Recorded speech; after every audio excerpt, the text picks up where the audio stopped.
Bonjour à tous, bonjour à toutes, ravi de vous accueillir sur le plateau de Mobility TV avec une nouvelle thématique, de nouveaux débats. Notre talk, bien sûr, autour de l'actualité, le marché automobile au point mort. C'est ainsi qu'on l'a intitulé, car c'est vraiment le cas. Pour en parler avec nous, Xavier Auran, délégué général de Mobiliance. Bonjour, merci de nous avoir rejoints. Lorraine Morard, bonjour, vous êtes analyste prévision vente chez SCP Global Mobility. Marie-Laure Niveau, bonjour, responsable intelligence marché 3A Data.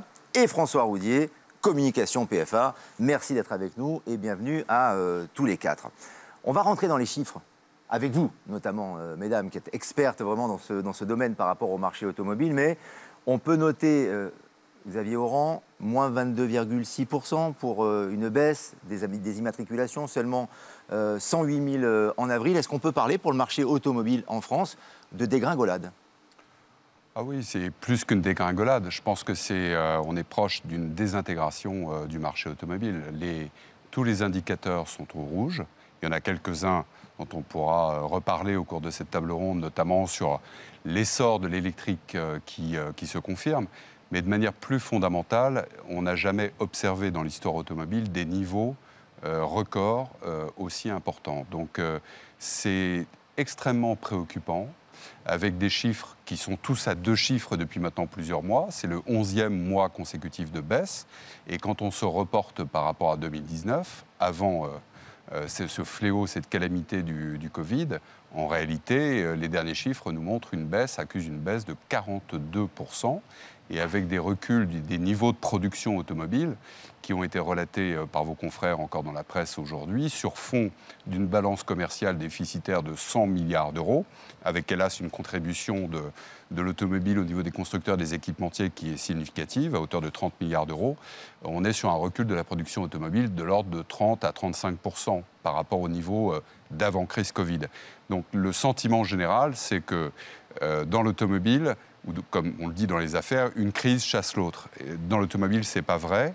On est clairement dans un tunnel de crise qui rendent la période extraordinairement compliquée, sans visibilité immédiate, voire à plus long terme, et avec une crise qui est en réalité de nature absolument systémique aujourd'hui, avec cette succession de vagues évidemment pandémiques, qui avaient déjà donné des chiffres absolument vertigineux par rapport à l'histoire. Eh bien, nous allons encore plus loin avec la crise des semi-conducteurs, puis maintenant la crise ukrainienne, qui en réalité remettent tous les calculs, toutes les hypothèses de calcul et les trajectoires à partir desquelles la réglementation européenne ou française s'est basée, globalement faux. François Roudier, alors c'est alarmant, voire plus qu'alarmant. Est-ce que c'est le marché français qui se porte mal ou est-ce que c'est aussi un marché européen, voire un marché mondial? Moi, je juge le repli aussi en Allemagne, notamment chez notre voisin. Alors, est-ce qu'on peut le localiser clairement chez nous en France ou est-ce que c'est une expansion, malheureusement, une épidémie planétaire? Ben oui, c'est une seconde épidémie après le Covid, parce qu'on voit qu'au niveau mondial, tous les marchés souffrent. Alors bien sûr, avec la récurrence de cette baisse de production des semi-conducteurs qui emplafonne tous les marchés au monde, la France, c'est vrai, est quand même un marché qui souffre plus que les autres. On le voit pour l'instant, je dis bien pour l'instant. Ça tient aussi à la répartition des ventes dans certains pays, par rapport à la France, pays qui prend plus des petites voitures, des voitures moyennes, ou l'Allemagne, on est plus sur des voitures de haut de gamme. Mais il faut bien voir que le marché français, la production aussi, a perdu plus du tiers de son volume traditionnel.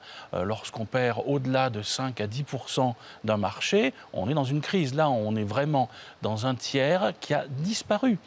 Comme le dit mon DG, les réunions de crise se succèdent aux réunions de crise. On est entré ce mois-ci, et je fais un pronostic où je suis sûr de gagner, sûrement dans le 12e mois de baisse consécutive du marché français. Et vous vous retrouvez dans une situation, si on prend la macroéconomie, qui est assez terrible, parce qu'on est de retour dans les années 70. Voilà, vous êtes dans les années 70, Pierre Richard vient de sortir son premier film, on est là, donc vous avez la stagflation qui arrive, une crise de la demande terrible, c'est-à-dire que vous avez une demande énorme de la part des clients pour avoir des voitures, ils ne peuvent pas les avoir. Donc on se bat pour avoir sa voiture. À cause notamment des semi-conducteurs, de ce phénomène du voilà, semi-conducteur, on sait qu'il y a un manque de matériaux justement et donc qu'on ne peut pas livrer de voitures. Est-ce que c'est la seule explication? Non, ça c'est le point de départ. Mais lorsque vous avez un mécanisme bien huilé comme le monde de l'automobile, un grain de sable fait détraquer tout le reste. C'est-à-dire que vous avez, ce qui s'est rajouté à ça, les problèmes de l'Ukraine, donc crise d'autres approvisionnements, le manque de harnais électriques dont personne ne savait qu'ils étaient fabriqués en Ukraine, je vous rappelle, et puis cette hausse des matières premières qui est partie comme un boost sur des matières premières. Alors on le savait que sur le lithium, on pourrait avoir une augmentation, on en parlait il y a quelques mois, mais sur l'acier, non, sur des matières de base, sur les plastiques, les composants plastiques. Vous voyez, donc on enchaîne que des facteurs négatifs qui ne permettent pas de voir vraiment une fin du tunnel. Alors justement, on va essayer de le voir, en tout cas de la voir, cette fin du tunnel, avec des chiffres et votre regard et votre analyse, Lorraine Morard. Vous, votre regard et votre constat, quel est-il sur le marché français notamment, à l'aune, à la lumière de ce que Xavier et François viennent de nous dire? Oui, alors je rejoins les deux points qui ont été évoqués. Effectivement, on est dans une crise qui est assez unique et qui perdure. On n'en voit pas encore pour l'instant le bout. Ce qui est intéressant de voir, c'est qu'on a énormément de commandes en France aujourd'hui. Le problème, c'est de livrer les véhicules et de fournir ces véhicules au client final. Voilà. Donc la fin de la crise, quand est-ce qu'on la voit pour l'instant? Ce que je peux dire en tout cas, c'est qu'on ne s'attend pas à avoir des volumes comme on les a eus précédemment, c'est-à-dire que les volumes de 2019, et je ne parle pas que pour la France, mais c'est des volumes qu'on ne reverra peut-être plus, qui bénéficient notamment au marché de l'occasion aussi. Mais c'est vrai qu'on est dans une dynamique aujourd'hui où on a plein de facteurs autres que donc cette crise qu'il faut prendre en compte à l'avenir, mais tout ce qui est électrification, la hausse des prix des véhicules, vous évoquiez la hausse des prix des matières premières, ça va avoir un impact sur la hausse des prix des véhicules. Qu'est-ce qui va advenir du prix d'une batterie désormais? On s'attendait déjà à ce qu'un véhicule électrique continue à être plus cher qu'un véhicule thermique jusqu'à des horizons 2024-2027. Je donne une tranche assez large, mais voilà, en tout cas, c'est des horizons qu'on peut avoir en tête. Que va devenir le prix d'un véhicule électrique dans le futur? Voilà, c'est des choses qu'il faut qu'on considère. En termes de sortie de crise, pour l'instant, c'est compliqué, de le dire. D'autant que les moteurs thermiques restent numéro un. Paradoxalement, on parle beaucoup évidemment de la montée en puissance des moteurs électriques. C'est difficile en fait de trouver une issue, de trouver un gap pour se sortir de cette crise, disons le mot. Ce qui est sûr, c'est que les constructeurs vont essayer d'être stratégiques dans leur approche et on le voit déjà. Ils ont tous des pénuries donc, de semi-conducteurs. Ils les utilisent à bon escient, c'est-à-dire que l'idée, ça va être de privilégier des véhicules qui ont des plus fortes marges, afin donc de marger plus et donc de proposer des véhicules. Et c'est pour ça que l'Allemagne est peut-être moins touchée parce qu'ils achètent plus de véhicules qui font plus de marge, qui sont des plus gros véhicules et donc plus chers. Et il y a également l'approche, et ça c'est intéressant au niveau global, de choisir dans quel pays est-ce qu'on veut utiliser les semi-conducteurs, dans quel pays est-ce qu'on les envoie pour produire. En Europe, on a beaucoup de baisse de production, c'est moins vrai dans d'autres pays. Et donc l'idée, ça va être d'avoir une stratégie plus globale et non pas juste européenne pour les constructeurs, pour voir dans quel pays il sera plus bénéfique pour eux de produire et de vendre. Marie-Laure Niveau, peut-être d'autres chiffres et votre analyse également sur tout ce qui a été dit. Moi, j'ai noté, notamment en préparant cette émission, que le volume des véhicules a chuté de 13% en un an. Alors, je ne sais pas ce que ça représente, 13%. Est-ce que c'est beaucoup par rapport à ce qui s'est passé précédemment ou en projection? Est-ce que ça peut être un facteur intéressant et encourageant de se dire que, comme l'électrique progresse, on peut peut-être trouver une issue? Quel est votre regard à vous aussi? Déjà, par rapport à 2021, on a à peu près 100 000 immatriculations de véhicules neufs en moins.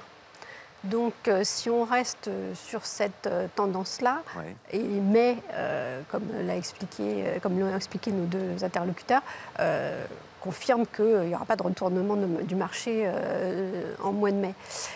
Donc, si on reste donc toutes choses égales par ailleurs, on arriverait à un marché à moins de 1,5 million de voitures neuves. Donc ça serait vraiment un retour à une situation, comme l'a expliqué François, des années 70. Dans cette tendance très négative, il y a, c'est vrai, les motorisations électriques qui s'en sortent, qui ont des meilleurs résultats, qui sont en termes de croissance, et les véhicules hybrides donc, qui se positionnent par rapport aux véhicules thermiques classiques. Bien sûr, à vous écouter tous les quatre et à vous entendre aussi, Marie-Laure Niveau, on se dit que, OK, il y a un constat qui est alarmant, une situation grave, disons-le, mais qu'on ne voit pas par quel bout prendre cette crise-là et comment on peut s'en sortir. Comment vous, si on se projetait, est-ce que vous voyez une éclaircie dans tout cela, vous, par rapport à vos chiffres et vos analyses? Difficile, hein, Difficile, cette période d'avoir des, solutions de sortie de crise, exactement. Xavier Oran, alors, comment on a pu en arriver là maintenant, mais surtout comment on peut s'en sortir? C'est pas la question piège, c'est une question dont aucune réponse ne va de soi. Je pense que la complexité est telle que, en ce qui me concerne, je me garderais bien d'avoir une solution ou des solutions miracles par rapport à une situation qui est totalement inédite. Ce qui est certain, c'est qu'elle est d'une gravité sans précédent. Elle rebat toutes les cartes, y compris d'un point de vue géopolitique, à l'égard en particulier de l'Asie. Elle réinterroge nos politiques en matière de souveraineté. On l'a vu avec les semi-conducteurs, et au-delà de la crise des semi-conducteurs, la crise ukrainienne rappelle combien l'Europe, et en particulier la France, était devenue dépendante d'un certain nombre de matériaux, de matières complètement stratégiques par rapport à la transition que nous sommes en train d'opérer. On est dans une phase de transition. Comme toute phase de transition, c'est toujours une phase de confusion. Confusion pour les industriels, confusion pour les pouvoirs publics et les distributeurs et l'écosystème que je représente, confusion pour les consommateurs, qui ne savent plus exactement quel type de produit il faut acheter et quel est le bon prix de ces produits, et quelle est la limite acceptable pour le consommateur et quelle est la limite soutenable pour la chaîne de valeur automobile. Le tout dans un calendrier qui est, j'allais dire, un peu infernal, parce qu'en moins de 10 ans, on a déjà eu l'occasion de le dire souvent sur ce plateau, l'ensemble de la filière jusqu'au consommateur doit opérer, en moins de 10 ans, une transition, ou plutôt une métamorphose fondamentale sur ces modèles économiques et ces modes de consommation. Le tout dans un contexte économique dont la dégradation est extrême. Et pour rajouter une couche de complexité, les résultats publiés par les constructeurs sont bons. Tout cela parce qu'évidemment, les prix des véhicules se sont surenchéris pour une série de raisons, on vient de l'évoquer à l'instant, mais la question c'est, est-ce que les consommateurs pourront être au rendez-vous sur les 3-5 prochaines années pour porter le marché et essayer de trouver des solutions de sortie de crise dans un contexte de pouvoir d'achat extrêmement contraint, que l'inflation et la stagflation dont parlait François tout à l'heure vont être très rapidement une réalité. Oui. Et est-ce que les pouvoirs publics eux-mêmes, en France et en Europe, vont prendre les bonnes décisions, y compris sur l'allure, le rythme de cette transition, pour trouver une éclaircie, une issue de sortie de crise qui peut permettre aux différents acteurs économiques d'être un peu plus stabilisés sur leurs fondamentaux et d'avoir une prévisibilité accrue sur le calendrier en tant que tel.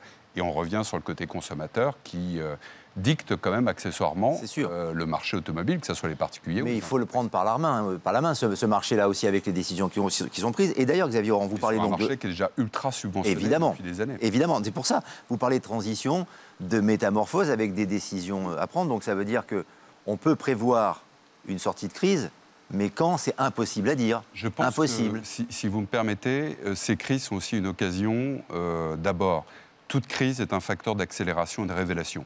Révélation des forces et des faiblesses, j'y reviens pas. Facteur d'accélération, sans aucun doute, avec des signaux faibles qui se sont raffermis, confortés pendant la crise du Covid. Et on voit les derniers chiffres du marché, notamment sur l'électrification du parc. Après, il faut garder les réalités bien en tête. Dans la transition, il y a un parc en France de 40 millions d'unités, en Europe de 250 millions de véhicules qui circulent. Tous sont majoritairement thermiques. L'ensemble est acheté, enfin, l'essentiel des kilomètres parcourus, notamment en France, est le fait des classes moyennes qui roulent avec un véhicule thermique, en particulier diesel, et dont la moyenne d'âge est d'environ 12 ans.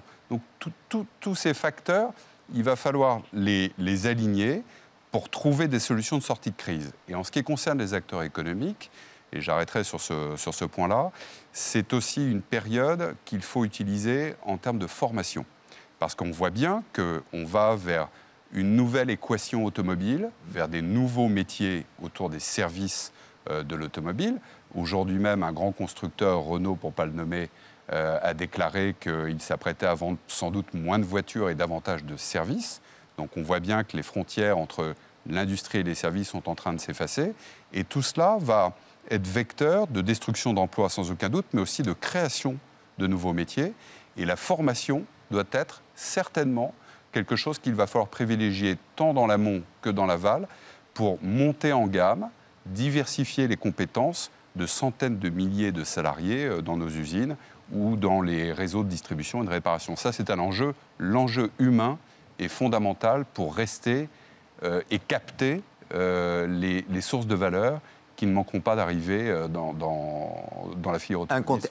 Incontestablement, à condition de se réinventer, c'est ce que tentent de faire en effet toutes les parties, tous les pans de cet écosystème. Voilà, exactement, surtout ne pas rester passif. Ça veut dire, François Roudier, qu'on a une photographie quand même, avec vous quatre déjà, mais toutes les entités qui peuvent représenter le marché automobile, une photographie très précise de la situation. Donc maintenant qu'on a cette photographie, quelles pourraient être les vraies solutions, en tout cas les pistes qui permettraient d'accélérer, de trouver une sortie rapide?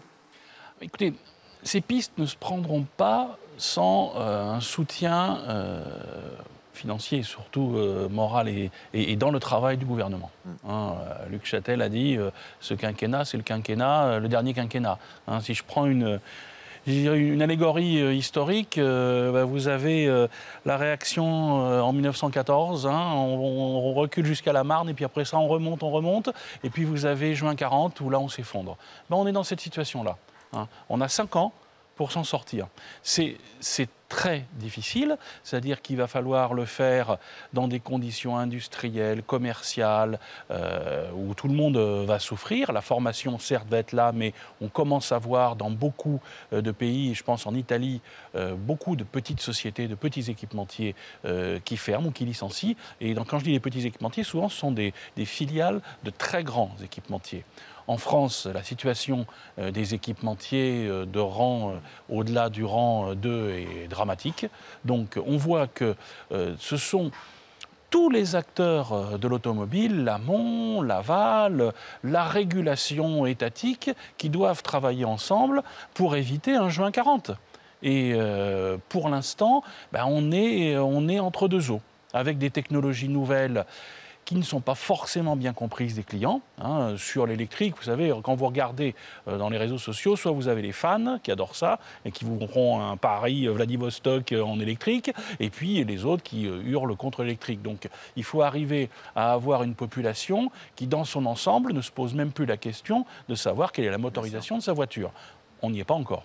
Non, on n'y est pas encore. Et je reviens juste sur votre première déclaration, en tout cas la question que je vous ai posée il y a quelques instants. Vous avez dit que c'est le gouvernement qui doit aider financièrement tout cet écosystème, toutes ces entités pour sortir de la crise. Est-ce que c'est une bonne nouvelle que ce soit le président Macron qui soit repassé pour la filière? Puisque je sais que toutes les grandes entités avaient reçu les politiques, les candidats à l'élection présidentielle. Oui, donc vous aviez eu, effectivement, on en avait parlé sur ce plateau d'ailleurs, avec différents invités, Xavier était là. Donc est-ce que vous vous dites qu'il y a un espoir supplémentaire avec cette orientation-là, ou pas, à l'aune de ce que les candidats avaient pu raconter? Écoutez, moi je vais vous répondre en bon bourbonnais auvergnat. Voilà, mais pas en langage politique, pas en langue de bois. Au moins on a des gens qui connaissent ce dossier, parce qu'on a travaillé avec eux. Voilà. Oui, d'accord. Déjà un point passer à l'acte suffisant. maintenant. Voilà.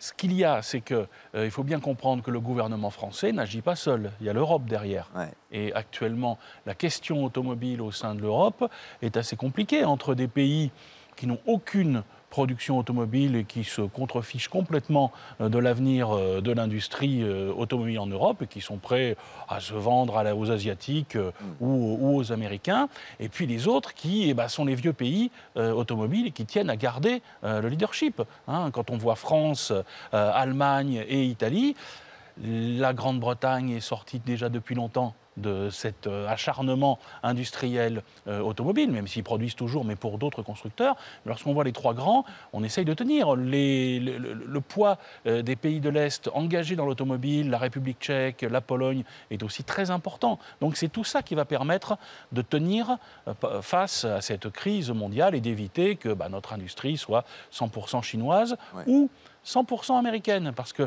je crois qu'aussi il y a quelque chose qu'on oublie un petit peu trop, c'est le comeback de l'industrie américaine, qu'on disait moribonde, entre Stellantis et ses marges aux États-Unis, les Intel, les Qualcomm qui viennent s'implanter en Europe et qui vont nous faire 40% de la valeur d'un véhicule bientôt. Vous voyez, on est au milieu, nous. On est au milieu du gué, peut-être, en effet. Pardon pour l'image, pour la métaphore, mais elle était évidente. Du coup, Lorraine Morard, est-ce qu'il faut faire tapis, all-in, sur le 100% électrique? Puisque je constate, et à la lumière aussi des chiffres que vous avez à votre disposition, le 100% électrique progresse. De janvier à avril, 60 000 ventes en France, avec notamment la Fiat 500 qui fonctionne très très bien. Donc est-ce que la solution, au-delà de toutes les décisions politiques, ce ne serait pas de miser là-dessus? Alors d'accord, ne mettons pas tous nos œufs dans le même panier, mais tout de même, peut-être que l'issue que nous recherchons est là. Ce qui est sûr, c'est que ça va être un facteur qu'il va falloir prendre en compte et que les constructeurs prennent déjà en compte depuis de nombreuses années, oui, puisqu'ils ont beaucoup de normes à respecter désormais, beaucoup d'échéances de réduction CO2 qui arrivent. Donc l'électrique, il était déjà, si je puis dire, dans les tuyaux depuis un moment. Après, là, s'il faut choisir un camp et essayer de pousser certaines ventes, évidemment que ça va être celle-ci. On l'a déjà vu en 2021, ils avaient donc des normes d'émissions à respecter et des quotas maximale de véhicules thermiques à ne pas dépasser, pour simplifier. On a observé beaucoup de ventes de véhicules électriques qui ont été accélérées en dernier trimestre 2021. Donc voilà, je pense que les véhicules qui font plus de marge et les véhicules électrifiés, oui, vont définitivement avoir plus de poids dans les années à venir. C'était déjà ce qu'on attendait, mais là, s'il faut choisir entre ça et les véhicules thermiques, oui, je pense que le choix sera...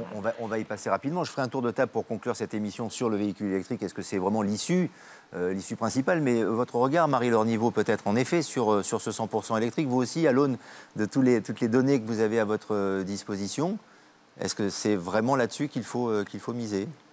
Ce qu'on observe, c'est que le véhicule électrique a explosé à partir de 2020. Ouais. Alors qu'auparavant, il ne représentait que quelques pourcents dans les immatriculations du marché. Et donc là, il atteint 12% le mois dernier. Et chez les particuliers, ça va jusqu'à 17%. Il a décollé. Enfin, cette motorisation a décollé. On sait que derrière, il y a les aides, les bonus. Ce qu'on voit, c'est que sur le marché de l'occasion, il y a également donc une appétence pour les véhicules d'occasion qui commencent. Donc les véhicules d'occasion électriques commencent à arriver sur le marché, et donc il y a une appétence.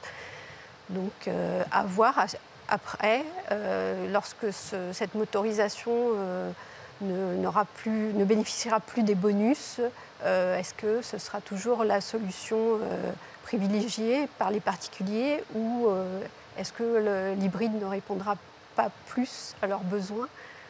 Ça, c'est la question qui reste... Bien sûr. Il y a beaucoup de questions qui restent en suspens. Est-ce que, pour conclure, Xavier Oran, l'électrique est la clé? C'est difficile de conclure là-dessus. Je rebondis sur ce que disaient ces dames et François à l'instant. Je ne suis pas sûr, et par rapport à votre question de tout à l'heure, je ne suis pas sûr que nos autorités publiques aient pris toute la mesure de la transition que nous devons réussir ensemble. Ce n'est pas simplement les acteurs automobiles d'un côté, c'est un pays très particulier qui est une nation automobile, qui est un État constructeur, qui a donc aussi une responsabilité très particulière dans un continent dans lequel on n'a jamais autant reparlé ces dernières années que de souveraineté et d'indépendance. Donc il y a déjà en tant que tel un sujet qui est fondamental. Ça passera par la restauration de notre compétitivité. Nous en sommes très loin. Ça passera par une mobilisation très active de nos finances publiques. Parce que votre question de tout à l'heure, c'est le soutien du gouvernement. Oui. On donne l'impression que le gouvernement est toujours au chevet de l'automobile et que l'automobile ne serait pas suffisamment, quelque part, un peu mature ou capable de se prendre en main, de prendre en main son destin pour opérer cette révolution. Vous savez qu'elle est suffisamment mature pour ça? Je pense qu'elle ne peut pas le faire seule. Voilà. Et que quand on prend le sujet uniquement, par exemple, du point de vue des infrastructures, pour rebondir sur votre question, on voit bien que le niveau d'investissement des autorités publiques en France et en Europe est absolument considérable. Si les mécanismes de soutien au marché s'arrêtent, on connaît le résultat par avance. Le marché s'écroulera.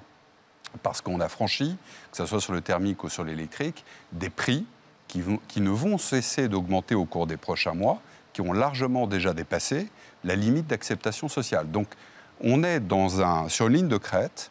On est vraiment sur ce quinquennat, comme le disait François, entre sursaut et déclin.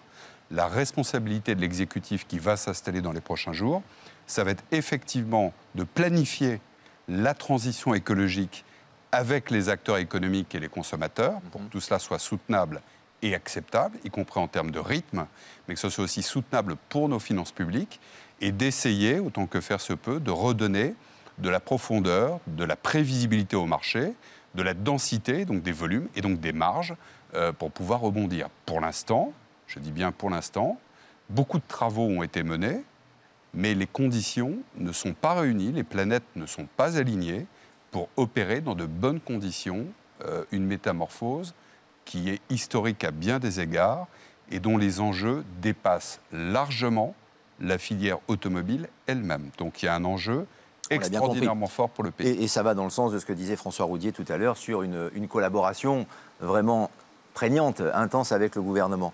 En quelques mots, François Roudier, une note d'optimisme quand même dans ce nuage et ce brouillard. Vous en voyez une ou pas? Une question difficile. Je sais, mais c'est pour ça que je veux vous la poser.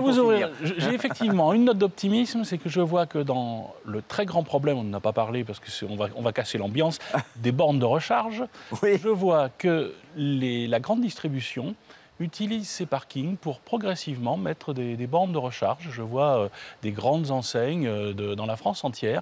Donc on voit que quand l'investisseur public n'est pas là, le privé semble prendre le relais. Même si le problème de la recharge est un problème qui nécessite une autre émission. Et ça fera l'objet d'une émission. On l'a déjà fait, mais on le refera. Ça, c'est une certitude parce que c'est un sujet passionnant et tellement décisif et déterminant. Merci à tous les quatre. Merci de nous avoir accompagnés sur le plateau de Mobility TV. Ça passe toujours très vite, mais il était important de vous donner toutes ces informations pour qui nous suivez régulièrement sur cette antenne. À très bientôt.